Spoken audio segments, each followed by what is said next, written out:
이번 강좌는 재물론의 원문을 들어가겠습니다.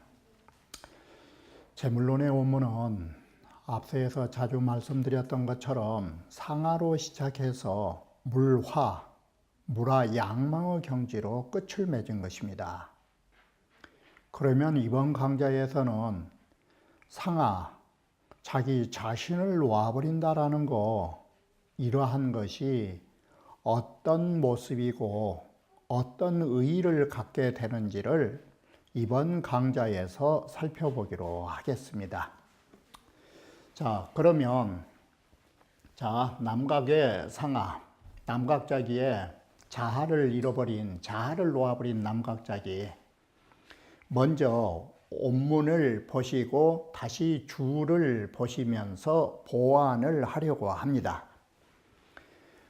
먼저 원문을 보시면 남각자기가 은계의 좌하야 의자에 몸을 기대고서, 이게 기댄다 뜻인데 왜 수물은자가 되느냐, 의자에 몸이 푹 파묻혀 버리니까, 의자 속에 몸이 파묻혀 버리니까 그 사람의 모습이 안 보이니까 의자에 숨겨졌다라고 하는 것이고, 숨겨졌다라는 말은 의자에 푹 파묻혔다고 우리말로 하면, 의자에 푹 파묻혀서 앉아 있으면서 앙천이 허하야 하늘을 우러러 고개를 들고서 입을 쩍 벌리고, 허하니 입을 벌리고서 타번 사상기원을이라서, 타번이라는 말은 몸이 쫙 풀렸다고, 그래서 타번이란 말을 해체모라고,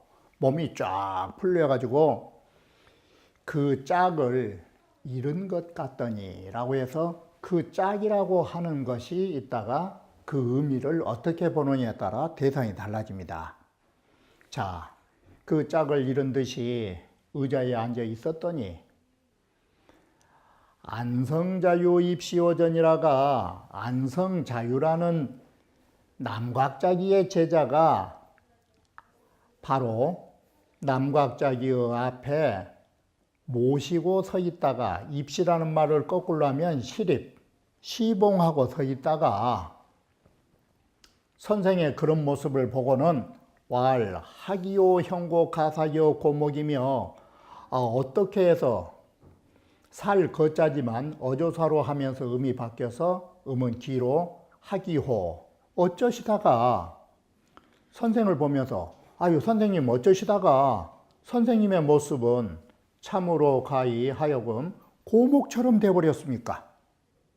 그리고 이 심고 가사여 사예와 선생님께서 지금 의자 속에 파묻혀 있는 모습을 보니 선생님의 마음은 참으로 꺼져버린 채처럼 이렇게 보이게 만드셨습니까?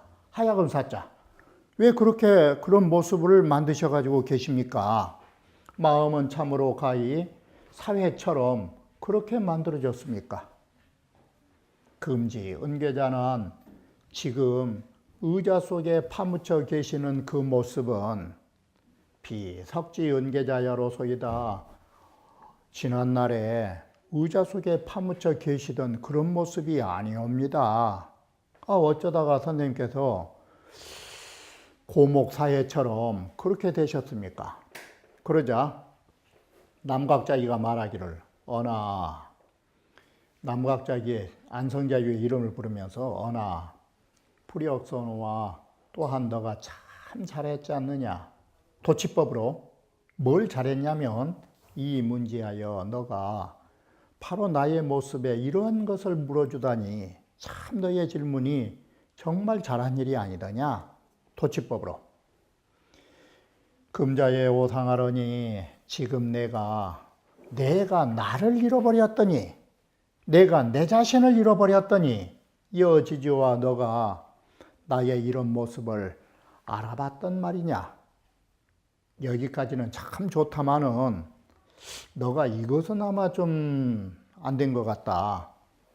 여문지레코 여문인네코 너는 사람이 만든 피리소리가 무엇인지 피리가락은 들었지만 미문지레하고 땅에서 울려나오는 피리가락 소리는 너가 듣지 못한 것 같고, 아니 여문지레코 너가 땅에서 울려나오는 피리가락 소리는 들은 것 같은데 미문철례분저 철례에 대해서 거기에 대해서는 너가 듣지 못한 성쉽다. 이게 이제 경문인 것입니다. 다시 우리 한번 봐보시면 남각작이라 하는 것은 어떻게 했냐면 그 남각하야 남각이라고 하는 곳에서 거처했기 때문에 그것으로 바꿔 말하면 이 지명으로 마치 율곡이나 퇴계처럼 거처한 지명을 가지고 자신의 호를 삼은 것이니라. 은이라는 것은 의지하다인데 아까 말씀드린 대로 이 부분은 의자에 의지하다가 아니고 의자에 푹 파묻혀 앉아 계시면서라는 뜻이 되는 것입니다. 그러면 이 뜻은 뭐가 되느냐? 의자에 푹 파묻혀 계시면서 이 말은 의자에 앉아서 좌선하신 모습이 요즘의 승려들의 모습하고는 좀 달라진 것입니다. 그래서 의자에 파묻혀 있는 모습이 의자에 푹 파묻혀서 고개를 뒤로 젖히고 있으니까 고개를 젖히니까 하늘을 위로 쳐다봐진 것입니다. 고개를 젖히고 하늘을 쳐다보면서 입을 쩍 벌리고 계시면서 마치 죽은 사람처럼 입을 쩍 벌리고 계시면서 탑은 몸이 풀려버렸다 이 소리예요. 다시 말하면 손발이 축 처져 있다 이 소리예요. 손발도 처져 있고 눈꺼풀도 처져 있고 모든 것이 해하니 몸이 풀려 있는 상태를 탑은 이렇게 몸이 풀려서 사상기원을 그 짝을 이룬 것 같다 했을 때 짝이라고 하는 것이 짝은 뭐냐? 우리의 형체를 말하고 상자는 잃어버렸다다. 그러면 왜 짝이 형체가 나오느냐? 형여신으로 이우라. 우리의 육체는, 외적인 육체는 내면의 정신과 짝을 이루고 있어서 형체 형자를 말한다. 자, 이렇게 보면 짝 우자는 필자로 훈고를 낼 수 있는 것이다. 짝 필자다. 하문에서는 어떻게 짝 필자가 나왔느냐? 피시 막득기우를 위기 도출하 하니, 피시는 피차로 뜻으로 피차가 그 짝을 이루지 못한 자리, 이것과 저것이 짝이라는 말이 여기서 쉽게 표현하면 피차가 그 상대를 이룰 수 없는 자리, 피차는 상대인데 상대가 안 되는 자리, 그것이 상대면은 둘인데 피차라는 두 개가 두 개로 상대가 안 된 자리면 뭔 자리냐? 하나인 자리. 그것이 도의 중추인 추라고 말한다. 자, 여기에서도 짝 우자다. 그러니까 인변의 짝 우자나 보습 내변에 쓰는 우자나 같은 짝 우자다 이 소린 것입니다. 입이 이렇게 해서 보습 내변에 우자를 쓴 것이나 인변에 쓴 것이 같은 뜻이다. 이게 짝 필자다. 이게 바로 이 짝이라는 것은 뭔 뜻이냐면 피시, 피차, 대우즉 바로 이것이 짝필자인 것입니다. 그런데 막득 없다. 또 여기서는 잃을 상자. 잃어버렸다는 뭔 글자냐? 없을 무자예요. 피차라고 하는 상대적 짝이 없어버리면 이 소리가 뭔 소리냐? 너와 나라고 하는 것이 사라져버리면 호호지정이 불생하고, 너가 있고 내가 있으니까 나는 좋고 너가 밉고, 상대가 있으니까 상대적 감정이 일어난다가 호호지정이에요. 그런데 상대가 없다 보니까 상대적 감정이 발생하지 않는다. 바로 그 소리인 것입니다.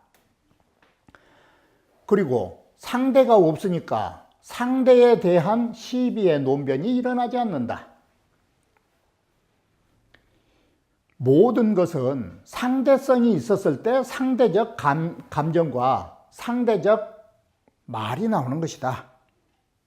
그러므로 상호이 상대적인 것을 놓아버리면, 상대성이 사라지면, 물론은 찾아라. 각가지 상대적으로 나오는 수많은 시비라든지 피차라든지 상대적인 논지들은 절로 통일된 것이다. 자, 이것은 뭔 말이냐? 불교로 말하면 우리가 남이라고 하는, 저 사람이라고 하는 상대의 모습을 바라보니까 시비가 나오고 호호가 나오지, 상대를 생각하지 않으면 절로 없어진다. 이것이 바로 불교에 말한 무인상야라. 인상이 없다라는 것이다. 객관 세계가 사라진 것이다. 자, 이렇게 해서 짝필자를 바로 내 남들하고 상대가 되는 내 몸뚱아리를 잃어버리는 것을 여기에 이제 아상보다는 인상으로 상대적으로 썼는데, 안성자유는 자기의 제자고 입시오 전이라가, 입시란 말은 시봉하고 서 있다가, 앞에 서서 시봉하고 있다가 왈하기요. 어쩌시다가 형체는 선생님의 몸은 참으로 하여금 고목처럼 이렇게 되셨습니까? 하여금 사자. 어쩌다 이렇게 되셨습니까? 이게. 그리고 고목이라는 것은 무엇을 뜻하느냐? 생기가 없다라는 거. 생기가 없다라는 것은 뭔 말이냐면 정욕이 끊어진 것입니다. 육체에서 나온 정욕이 사라져버린 거. 사람은 정욕이 불탈 때 생기가 넘쳐난 것입니다.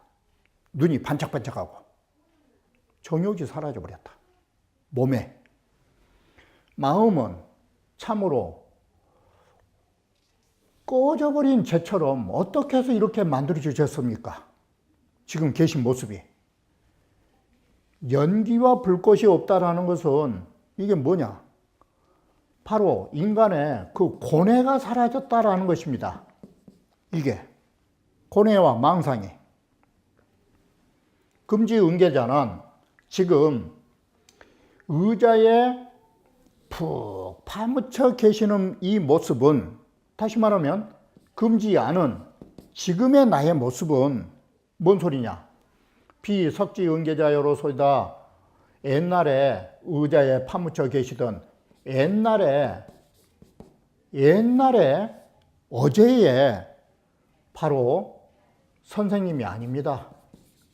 다시 말하면 금지응계자란 말은 오늘날의 선생께서는, 이 선생께서는, 오늘날 지금 모습의 선생께서는 어제에 보았던 선생의 모습이 아닙니다.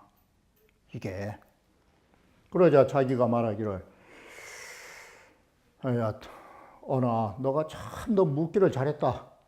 오늘날에 내가 나를 잃었는데, 이 말은 주체적인 내가 나를 버려버렸는데 여 지지와 너가 이런 사실을 알았느냐. 여기까지가 긍정한 것입니다. 너 제자가 너 참 잘했다.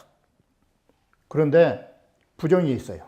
너는 아직 그 점은 잘했지만 약간 아쉬운 점이 있다. 그게 뭐냐면 너는 사람들이 많은 피리가락 소리라는 것이 뭔지를 들었지만 땅에서 울려나온 소리를 듣지 못했고, 너는 땅에 울려나오는 피리가락 소리를 들었지만 천례가 무엇인지를 듣지 못했다. 자, 먼저 이 줄을 먼저 보시면 답칭 상하는 이 답에서 상하라고 말하는 것은 뭔 말이냐? 비건 상우야라. 짝을 이룬 데에서 겨우 짝을 이룬 데서 그친 게 아니다. 개진 일정설이라. 한 층을 더 앞으로 나아간 데에 관계된 말이다. 이게 우리말로 하면 한 걸음 더 나아가는 데에 관계되는 이 말을 쓰고 있다. 이것이 뭐냐? 그 아래에서 말하는 화적, 저 호랑나비로 변화해가지고 장주인지 모르는 세계로 가버린 것이다. 이게 내가 내 자신도 모르는 것이다. 그래서 장주라고 하는 아상이 사라져 버려가지고 호랑나비인 줄도 모르는 것이다. 그것이 불교에서 말하면 아상이 없다라고 한다. 이게 이처럼 무아, 무인, 무아라는 말은 무인상, 무아상. 자, 인상, 아상, 없다. 인이라고 하는 객관세계와 아라고 하는 주관세계. 주관세계와 객관세계가 모두 날아가고 나니까 피시, 피차라고 하는 상대 개념이 모두 다 망했다, 잊어졌다라는 것은 모두 다 떨쳐져 버렸다. 그러니 상하 물론지 부재제야 오히려 이렇게 주객이 떨어진 자리에 뭔 놈의 상대적인 논지에 각가지 다른 말이 있을 수 있겠느냐? 이렇게 해서 바로 상하를 통해서 물론이 모두 하나가 됐다고. 그런데 지금 여기에서 일례를 말하는 것은 뭐냐? 어떤 복선을 깔아놓고 지금 이 지뢰까지 말하고 있느냐? 일례라고 하는 것은 뒤에 백가쟁명을 말하려고 하는 것입니다. 백가가 수없이 시버렁대는 소리가 피리가락에서 울려나온 소리나 또는 나무, 언덕나무의 구멍 사이에서 울려나오는 바람소리하고 다를 바가 없는 것입니다. 이러한 복선을 깔아놓은 것입니다. 그리고 또 하나가 비유가 있는 것입니다. 자, 땅에서 울려나오는 소리, 그렇게 시끄럽게 바람소리가 나다가 바람 그치면 소리 흔적도 없어져 버린 것처럼 우리 육신도 그런 것입니다. 바로 백가만 그런 것이 아니라 우리 육신도 살아서는 온갖 모습과 온갖 감정으로 살아가고 있지만 바람자면 바람소리 사라지듯이 우리 육신도 육신이 다 하고 나면 바람소리 사라지는 것처럼 이 사람의 몸도 덧없이 사라진다라고 하는 것도 복선이 깔려 있는 것입니다. 이게 다음 글에서 나타나게 되는 것입니다. 자, 그러면 우리가 여기서 다시 간단하게 봐야 할 것이 내가 나를 버렸다 할 때 나는 뭐 어떤 것이냐? 자아의 진재, 나의 참다운 자아, 상하의 안은 버려야 할 대상의 상하의 안은 뭐냐? 혈구의 몸. 그래서 우리는 멀리 도가서와 불교서를 안 봐도 이 아라고 하는 거 좋은 측면과 나쁜 측면이 있는 것입니다. 자, 맹자는 만물이 개비어 아라 모두 나에게 갖춰져 있다 할 때 나자는 뭐예요? 만물의 모든 이치가 나한테 갖춰졌다 이 말이 다른 말로 하면 만물은 일체라는 말이에요. 일체. 다 나한테 갖춰졌다 이 말은 일체가 유심조라고 하는 이 마음자리예요. 그러면 이 나자는 마음의 근본자리를 말한 나자는 제거의 대상인가? 이건 아니에요. 공자는 나자를 또 어떻게 썼느냐? 무와 공자께서는 자라고 하는 고집이 없으셨다. 이것은 제거의 대상이에요. 지금 상하의 아자는 공자로 말하면 무아의 아를 버리려고 하는 거예요. 여기에 자하의 진제는 만물이 개비어 아라고 하는 이 자리를 말한 것이에요. 자, 이렇게 보면 이 나자에는 정말 좋은 자하가 있고 가짜인 자하로 나뉘어진다 이 소리예요. 이게. 그래서 맹자가 말하는 만물이 개비어아, 만물이 모두 나에게 갇혀 있다는 참다운 나는 나에게 있는 참다운 주제가 되는 것입니다. 그래서 바로 이 나라고 하는 참마음 속에는 뭘로 나뉘느냐? 본체와 작용이 있다. 마음의 본체로 말하면 공자께서는 적연부동을 말한 것입니다. 고요해서 움직임이 없는 자리, 주역에서 말한 적연부동의 자리. 근데 이것을 불교용어로 갖다 붙이면 적연부동의 자리는 이름이란 것도 없고 모습이란 것도 없다. 여기는 일체 만물이 끊어진 자리다. 바로 그 자리는 진성이 매우 심오하고 지극히 미묘한 자리가 인간의 본체 자리다. 이것을 주역에서는 적연부동으로 말했고 중용에서는 뭐라고 말했느냐? 상천지제, 하늘의 진리는 무성무치, 소리조차도 없고 냄새조차도 없는 자리. 이게 본체 자리인 것입니다. 그것은 마치 비유를 들면 하늘에 가을달이 둥실하게 떠 있는 달과 같은 자리. 공산의 무인과 같이 아무런 것이 없는 자리. 그 자리가 뭐냐면 주홍상제라. 주인공이 항상 있는 자리. 근데 작용이 뭐냐? 주인공이 항상 있기 때문에 일사일물에도 수연성이라 하나의 물건과 하나의 일에도 인연 따라 이루어진 것이 육아로 말하면 이게 뭐냐?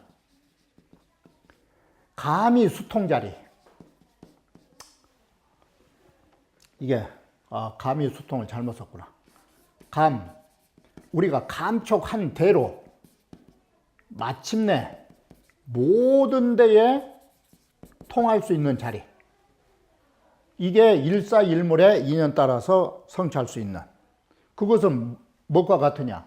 하늘에 달이 있으면 수많은 강에 달빛이 하나하나 도장 찍히듯이 보이는 자리.